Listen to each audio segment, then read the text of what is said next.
Admiral Jake Morrison stood on the bridge of the defense station called Vigilant Guardian. He was a tall man with gray hair and sharp eyes. The station floated at the edge of human space, watching for trouble. Jake had been doing this job for 15 years. He knew danger when he saw it. Captain Lisa Brooks sat at her control panel nearby. She was younger than Jake, with brown hair tied back in a neat style. Her fingers moved quickly over the buttons and screens. Lisa was the best at reading the sensors. If something was coming their way, she would know first. The bridge was quiet except for the soft hum of machines. Other crew members worked at their stations. They all wore blue uniforms with the Earth Defense Force patch on their shoulders.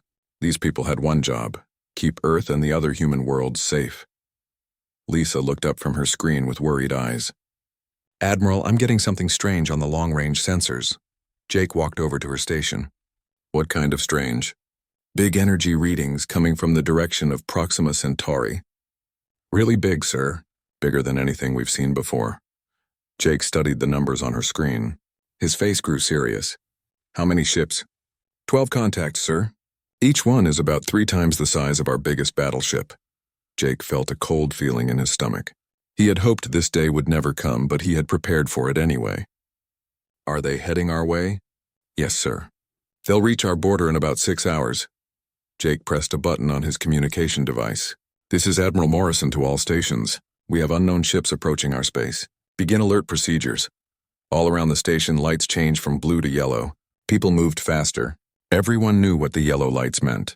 Trouble was coming. Lisa kept watching her sensors. "Sir, I'm picking up their communication signals now. The computer is trying to translate. What are they saying?" It's not good, sir. They're talking about conquest. About taking our worlds for their empire." Jake nodded slowly. He had seen this before with other alien races. They always thought humans were weak and easy to defeat. They were always wrong. "Do we know who they are?" Jake asked. "The computer matches their ship designs to the Zephyrians, sir. They're a warrior race from the Outer Rim. They've conquered 17 star systems in the last 100 years. Jake knew about the Zephyrians. They were tall, strong aliens with blue skin and sharp teeth. They loved to fight and took slaves from the worlds they conquered. They thought they were the strongest race in the galaxy. "Have they responded to our border warnings?" Jake asked. "No, sir. They're ignoring all our messages about staying out of human space." Jake walked to the big window that showed the stars. Somewhere out there, 12 enemy ships were heading toward Earth and all the human colonies. The aliens thought they would have an easy victory. They thought humans were just another weak species to crush. They were about to learn how wrong they were. "Lisa, send a message to Earth Command. Tell them we have a code red situation.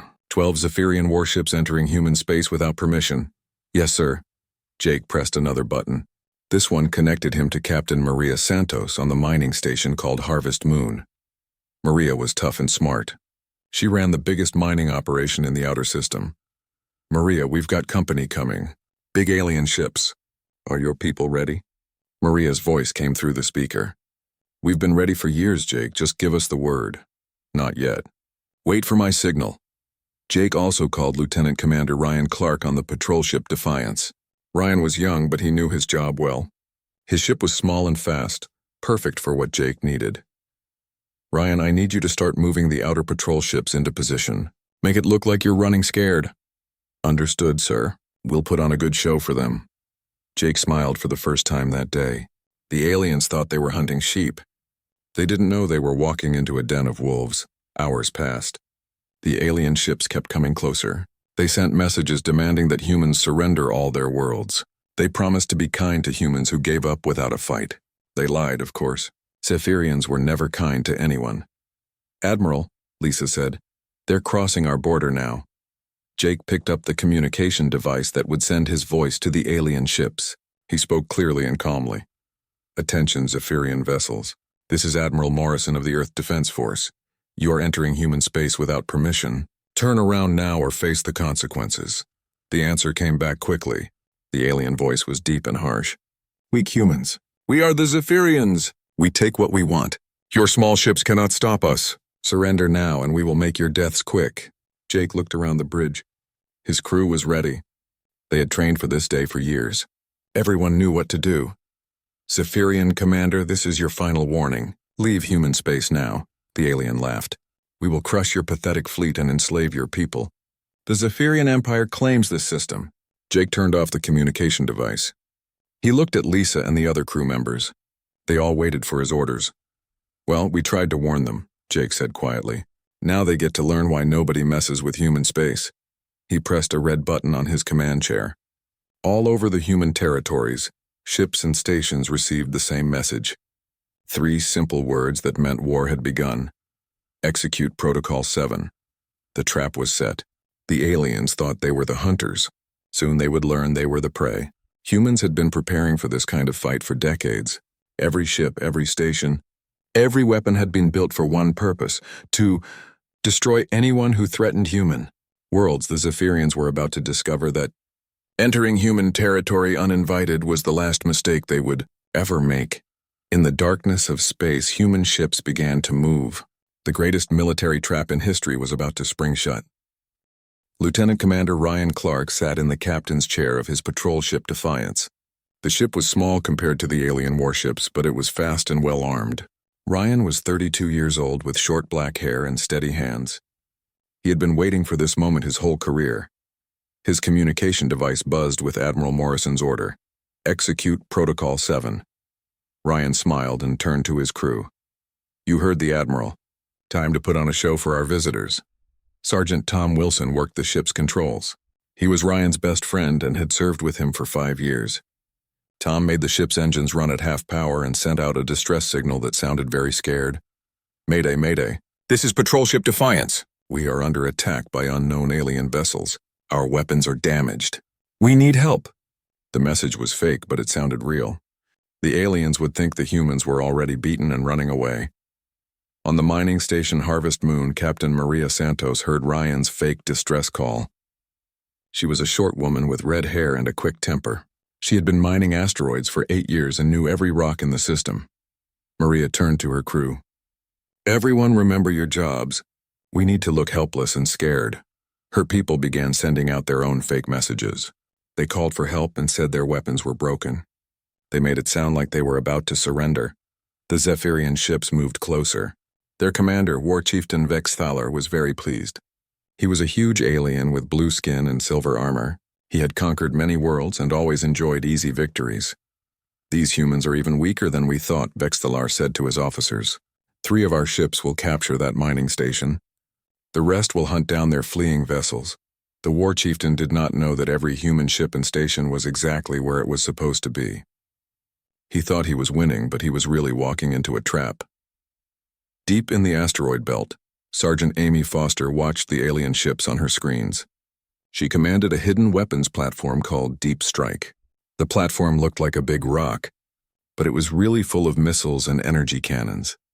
Amy was 28 years old and had grown up on a farm on Earth. She was calm under pressure and never missed her targets. She had been waiting in the asteroid belt for 2 days, keeping her weapons powered down so the aliens wouldn't detect them. Contact Alpha, Beta, and Gamma platforms, Amy said to her crew. Targets are moving into position. Wait for the signal. All around the solar system, hidden weapons came online. What looked like dead satellites and space junk were really powerful weapons that had been sleeping for years. The aliens couldn't see them because they looked like normal debris. Captain Steve Williams piloted a cargo ship called Lucky Strike. The ship looked old and slow, but that was just an act. Steve was actually one of the best fighter pilots in the human fleet. His cargo ship had been secretly converted into a warship. Steve made his ship run away from the aliens, but not too fast. He wanted them to follow him deeper into the solar system. He sent out scared messages asking for help. This is cargo ship Lucky Strike. Alien warships are chasing us. Our engines are failing. Someone please help us. 3 Zephyrian ships chased after Steve's fake cargo ship. They thought they were hunting down a helpless merchant vessel. They didn't know Steve was leading them straight into a kill zone. Behind the moon, Major Kate Johnson waited on her stealth destroyer Shadowhunter. Her ship was completely invisible to alien sensors. Kate was 40 years old and had never lost a battle. She commanded 7 other stealth ships hidden around the solar system. All shadow units report status, Kate said quietly. One by one, her ship commanders reported they were ready. The aliens had no idea that 8 of humanity's deadliest warships were waiting for them. The Zephyrians spread out through the human solar system. They thought they were chasing scared and broken human ships. War Chieftain Vexthalar was very happy. This would be the easiest conquest in Zephyrian history. Send a message to the Zephyrian Empire, he told his communications officer. Tell them we will have this system conquered within 1 day. The humans offer no real resistance, but the humans were offering resistance. The aliens just couldn't see it yet. Commander Alex Turner commanded a special submarine-class ship called Deep Current. His ship could hide in the shadow of planets and asteroids. Alex was an expert at surprise attacks. He had been tracking the alien fleet since they entered human space. Weapons platforms are in position, Alex reported to Admiral Morrison. Enemy fleet is dispersed across multiple vectors. They have taken the bait. On his bridge, Admiral Morrison watched the tactical display. The alien ships were exactly where he wanted them, scattered across the solar system far from each other, chasing what they thought were helpless human vessels. All units. This is Admiral Morrison. Enemy has committed to attack formation. Prepare to spring the trap. The Zephyrians had made their fatal mistake. They had split up their fleet to chase down individual human ships. Now they were spread out and vulnerable. In a few minutes, they would learn why that was a bad idea. Captain Ben Harris sat in his fighter-bomber Razor Wing. He commanded a squadron of 20 fighters that had been hiding behind Jupiter's moons. Ben was young and aggressive, perfect for hit-and-run attacks. All fighters, check your weapons, Ben said. Remember, these aliens invaded our home. Show them what that costs. The trap was almost ready to spring. Human ships and weapons platforms surrounded the alien fleet. The Zephyrians thought they were winning an easy battle. Soon they would discover they had walked into the most dangerous place in the galaxy, human territory. War Chieftain Vexthalar looked at his tactical screens and smiled. Human ships were running away in all directions. His forces were spread out across the system, hunting down the fleeing vessels. Soon he would have slaves and a new system for the Zephyrian Empire. He had no idea that in 60 seconds, his entire fleet would be fighting for their lives against the most prepared and dangerous military force in the galaxy. The humans had spent decades getting ready for this day. The aliens were about to learn why. Major Kate Johnson watched her tactical screen from the bridge of her stealth destroyer Shadowhunter. The Zephyrian fleet had made exactly the mistake she had hoped for. They had split their 12 ships across the solar system, thinking they were chasing helpless human vessels. Kate was a veteran of 20 space battles. She had short blonde hair and cold blue eyes. She never showed emotion during combat, which made her crew trust her completely. Right now, her ship was completely invisible, hiding in the shadow of an asteroid just 5 miles from the nearest Zephyrian warship. All stealth units report positions, Kate said quietly into her headset. 7 other commanders reported back. Each stealth ship was hidden near enemy vessels. The aliens had no idea they were surrounded by some of humanity's most dangerous warships. War Chieftain Vexthalar stood on the bridge of his flagship. He was pleased with how easily the humans were breaking apart. His tactical officer, a younger Zephyrian named Kextar, pointed to the display screen. War Chieftain, our ships have surrounded several human vessels. They appear to be cargo ships and mining platforms. Shall we demand surrender? No, Vexthalar said with a cruel smile. Destroy them all. We want the other humans to see what happens when they resist the Zephyrian Empire. That was his second fatal mistake. His first mistake was entering human space. His second was giving the order to attack. Commander Alex Turner received the signal he had been waiting for. From his submarine-class ship Deep Current, he could see everything happening in the solar system. Alex was a patient man with gray hair and steady nerves. He had been tracking alien movements for hours. All units, this is Deep Current. Enemy has committed to hostile action. Light them up. Across the solar system, things that had looked like dead satellites and space junk suddenly came to life. Powerful energy signatures blazed as hundreds of hidden weapons platforms powered up their systems. Sergeant Amy Foster smiled as her hidden platform, Deep Strike, revealed itself. What had looked like a big asteroid suddenly opened up like a flower. Missile launchers, energy cannons, and railguns emerged from hidden compartments. Target the nearest Zephyrian cruiser, Amy told her weapons officer. Full spread of missiles. Make it count. 20 fusion warheads streaked toward the alien ship. The Zephyrian crew had no time to react. Their shields absorbed the first few hits but then failed under the massive assault. The alien cruiser broke apart in a ball of fire and metal. Captain Ben Harris led his fighter squadron out from behind Jupiter's moons. His fighter bomber Razorwing was fast and deadly. Ben was only 25 years old, but he was one of the best pilots in the human fleet. All fighters, engage at will. Remember, no survivors. We can't let them report back to their empire. The 20 human fighters swarmed toward the scattered Zephyrian ships. Each fighter carried enough firepower to damage ships 10 times their size. They had been designed for one purpose: killing enemy warships. On the mining station, Harvest. Moon. Captain Maria Santos dropped her act of being helpless and scared. She pressed a big red button on her control panel. The mining station transformed into a fortress. Hidden weapon ports opened all over the station. What had looked like mining equipment revealed itself as military-grade cannons and missile launchers. Maria's helpless mining station was actually one of the most heavily armed platforms in human space. "Target those 3 Zephyrian ships heading our way," Maria told her gunnery officer. "Show them what happens when they threaten human workers." The 3 alien ships that had been moving to capture the mining station suddenly found themselves under massive attack. Plasma cannons and guided missiles struck their hulls. One ship exploded immediately. The other 2 tried to retreat, but it was too late. War Chieftain Vexthaler stared at his tactical display in shock and growing fear. Half of his fleet was already gone. Human weapons were appearing everywhere, firing from positions that had seemed empty just minutes before. "How is this possible?" he demanded. "Our sensors showed only scattered civilian ships." His tactical officer Kextar was pressing buttons frantically. "War Chieftain, we are detecting massive weapons signatures throughout the system. The humans, they were ready for us." Captain Steve. Williams stopped pretending his cargo ship Lucky Strike was damaged and helpless. He flipped a switch on his control panel, and his fake cargo ship revealed its true nature. Hidden armor plates slid back to reveal weapon ports. The slow cargo ship suddenly accelerated to combat speed.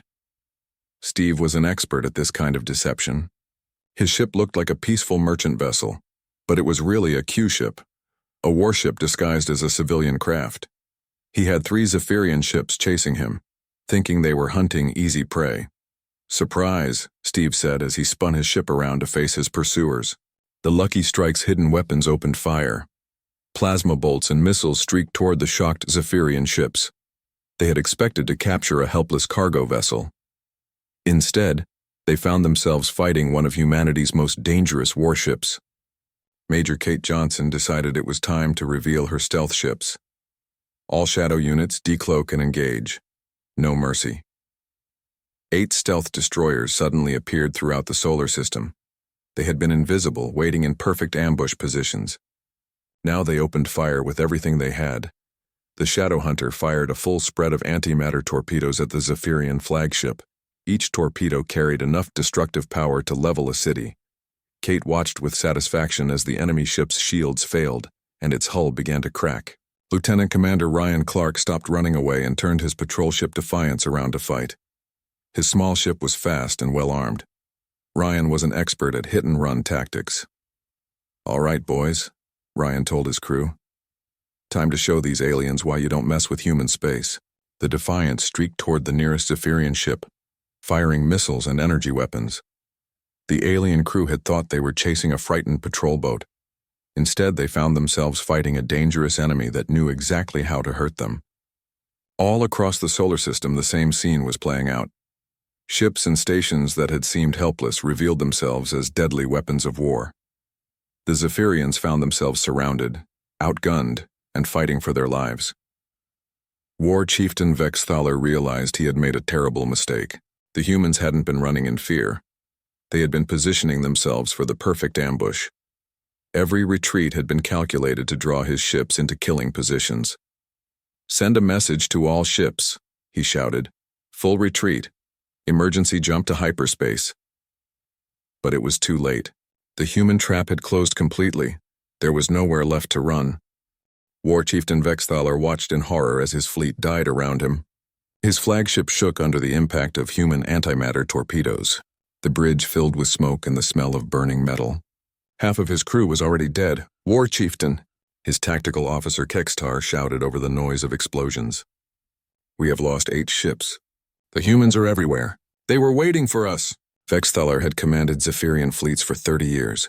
He had conquered 17 star systems and defeated dozens of alien races. But he had never faced anything like this.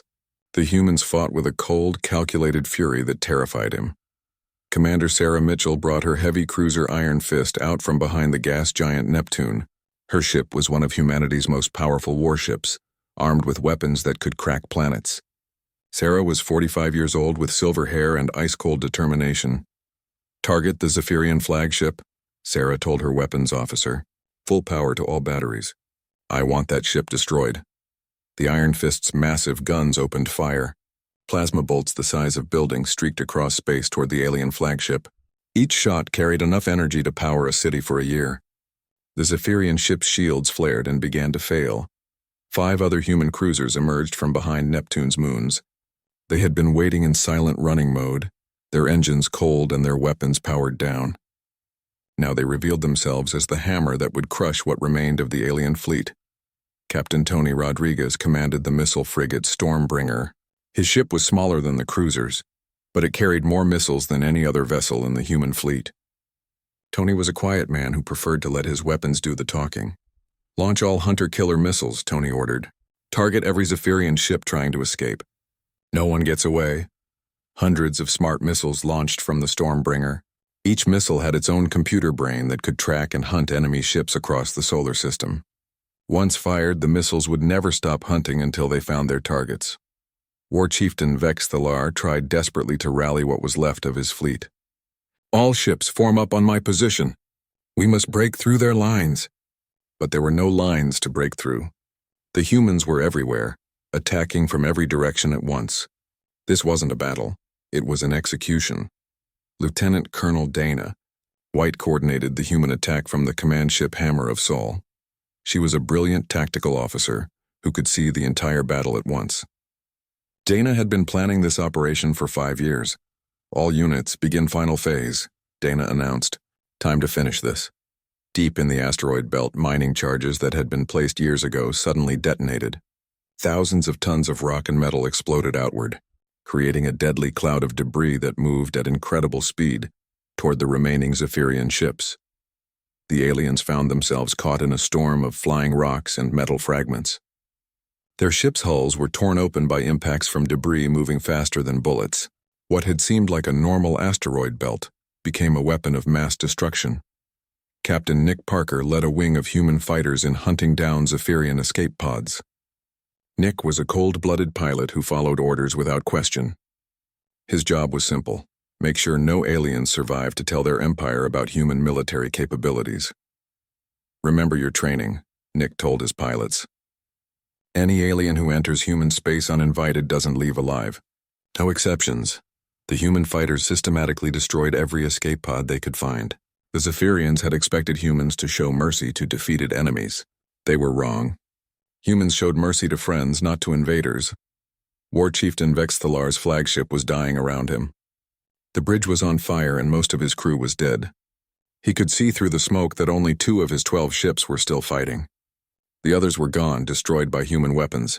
He tried one more desperate move. Send a surrender message to the human commander. "Tell them we yield. We will leave their space." Major Jenny Scott commanded a squadron of human gunboats. Her ships were small and fast, perfect for finishing off damaged enemy vessels. Jenny was 38 years old and had never shown mercy to anyone who threatened human worlds. "Negative on the surrender," Jenny said coldly. They had their chance to leave peacefully. Now they faced the consequences. Her gunboats swarmed around the last 2 Zephyrian ships like angry wasps. Each gunboat carried enough firepower to punch through alien armor. The enemy ships were torn apart by concentrated fire from all directions. Admiral Jake Morrison watched the battle from his command station. The entire engagement had lasted less than 4 hours. 12 Zephyrian warships had been completely destroyed. Human casualties, 0. "Sir," Captain Lisa Brooks reported, "we're picking up a final transmission from the Zephyrian flagship." The message came through filled with static and desperation. War Chieftain Vexthalar's voice was barely recognizable. "Human commander, please. We were wrong." Show mercy. We have families. Admiral Morrison looked around his bridge. His crew waited for his response. Every human in the solar system could hear the aliens' plea for mercy. Jake pressed the communication button and spoke clearly. You were warned not to enter human space. You ignored the warning. You chose to threaten our homes and our people. Face the consequences of your choice. Jake cut the communication and nodded to Sarah Mitchell on the Iron Fist. She fired one final plasma bolt that split the Zephyrian flagship in half. War Chieftain Vexthaler died knowing he had made the worst mistake of his life. The battle was over. Where once there had been 12 mighty Zephyrian warships, now there was only debris and the cold vacuum of space. The alien fleet that had come to conquer humanity had been completely annihilated. Captain Steve Williams brought his Q-ship Lucky Strike alongside the other human vessels. He looked out at the wreckage floating in space and felt no guilt about what had happened. They came here to enslave us, Steve said to his crew. They got exactly what they deserved. All across the solar system, human ships began the cleanup operation. Every piece of alien technology would be collected or destroyed. No evidence would remain of exactly how the Zephyrian fleet had been defeated. The message was clear. Enter human territory uninvited, and you won't leave alive. The galaxy was about to learn this lesson in the hardest way possible. Captain Paul Lee piloted his reconnaissance ship Ghost Rider through the debris field where the Zephyrian fleet had died. His job was to make sure nothing useful remained for other alien species to find. Paul was a careful man who never left loose ends. Scan everything, Paul told his crew. Any piece of alien technology bigger than a baseball gets either collected or destroyed. We don't want anyone figuring out exactly how we did this. The Ghost Rider's sensors swept through the wreckage. Twisted metal from alien hulls floated alongside pieces of Zephyrian weapons and life support systems. Paul's crew used tractor beams to pull the valuable technology into their ship's cargo hold. Everything else got hit with disintegrator beams. On the command ship Hammer of Saul, Admiral Jake Morrison met with his senior officers. Colonel Linda Clark sat at his right side. She was his intelligence chief and had helped plan this operation for years. Commander Ray Jenkins, his logistics officer, sat across from them. Final casualty report, Jake asked.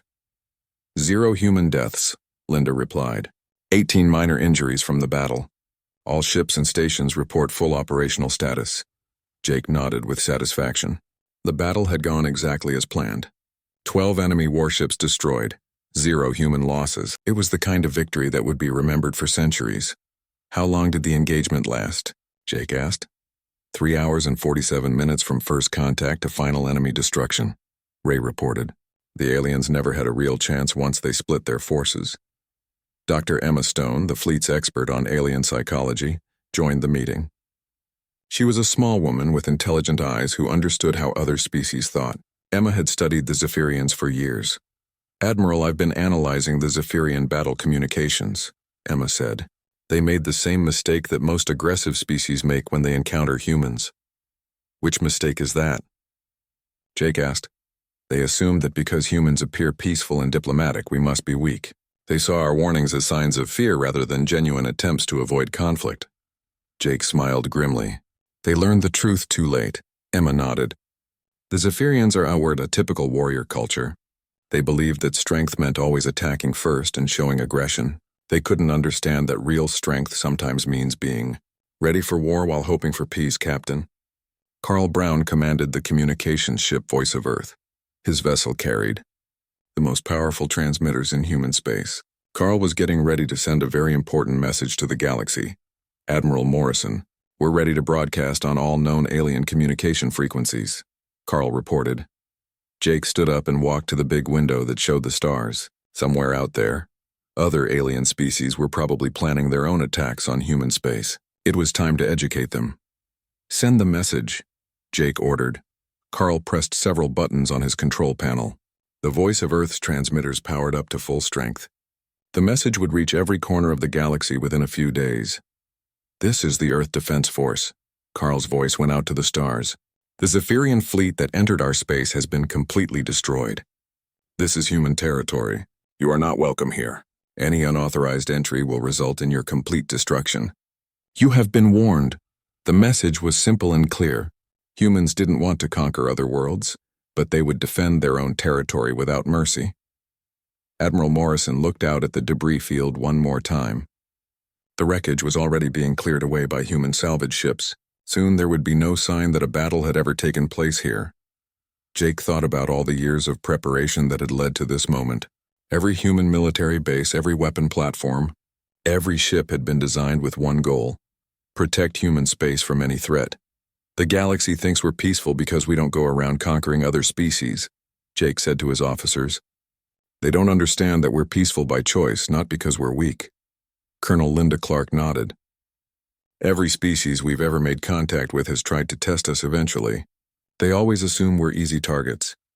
And they're always wrong, Commander Ray Jenkins added. Dr. Emma Stone pulled up a star chart on the meeting room's main screen. It showed all the known alien civilizations within 100 light-years of Earth. I predict we'll start seeing some interesting changes in alien behavior within the next few months, Emma said. The Zephyrians were well known throughout this part of the galaxy. When word spreads that their entire fleet simply vanished after entering human space, other species will start being more careful about how they approach us, Jake finished. Captain Paul Lee's voice came through the communication system. Admiral, debris cleanup is complete. All alien technology has been collected or destroyed. No evidence remains of our tactical methods. Good work, Paul. Return to base. Jake turned to his senior staff. Gentlemen, lady, I think our work here is done. The galaxy has learned an important lesson today. Miles away, on alien worlds across the galaxy, the human message was being received and translated. Some alien leaders dismissed it as empty threats from a primitive species. But others remembered the Zephyrians. The Zephyrian Empire had been powerful and aggressive. Their fleets had conquered dozens of worlds. If the humans had destroyed an entire Zephyrian battle fleet, maybe the warning should be taken seriously. On the planet Kepler Prime, the Altarian Council was meeting in emergency session. They had been planning their own attack on human colonies. Now they weren't so sure it was a good idea. The Zephyrians had 12 heavy cruisers, one council member said. If the humans destroyed all of them, maybe we should reconsider our expansion plans, another member suggested. Similar conversations were happening on worlds throughout the galaxy. The message was spreading: don't mess with human space. Back in the solar system, Admiral Morrison was finishing his report to Earth Command. The battle was over, but the effects would be felt for years to come. Mission accomplished, Jake wrote in his final report. Human space remains secure. The galaxy now understands that peaceful doesn't mean weak. Any species that enters our territory without permission will face the same fate as the Zephyrians. He sent the report and looked out at the stars one more time. Somewhere out there, alien civilizations were updating their star charts. Next to human territory, they would add a simple warning: avoid at all costs. Jake smiled and headed for his quarters. It had been a good day to be human. The message was clear across the galaxy. Enter human territory uninvited, and you won't leave alive. The universe had learned to respect that warning.